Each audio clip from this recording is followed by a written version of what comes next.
Nevertheless, tradition attributes the entire book of Psalms to King David, and that attribution stems from the fact that 73 of the 150 Psalms are explicitly said to be Psalms of David, and David is also, in the historical books, said to be a man of musical talent, right? So the superscriptions, however, are in many cases late additions. So perhaps the Psalms can only be said to be of David or Davidic, if by that term we mean that they are the result of royal patronage or royal patronage of poetry by the House of David in general.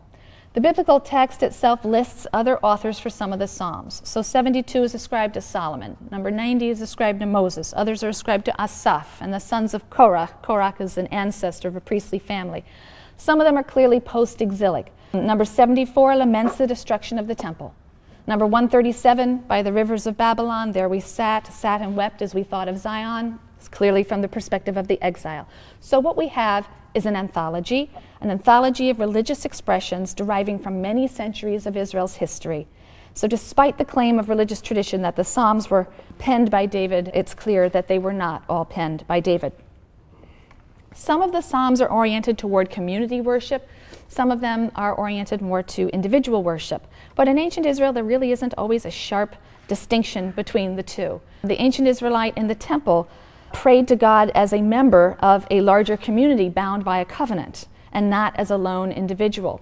So in the words of Psalm 34:3, we read, "Exalt the Lord with me, let us extol his name together." So there was a communal aspect to much worship. A good deal of form-critical work has been done on the book of Psalms. We haven't spent a lot of time on form criticism. It's another tool, another approach that is used in studying the text.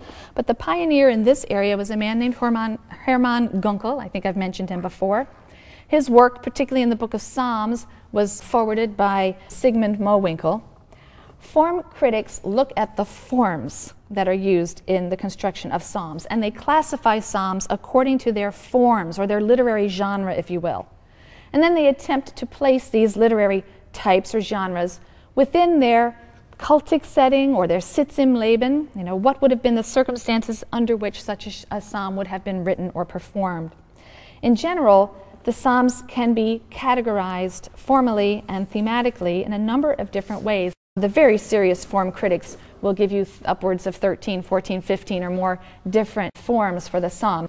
I'm going to go through each one of these and give you some examples and talk about some of the themes as well as the formal characteristics in the psalm, so you'll see the variety that's contained in this anthology.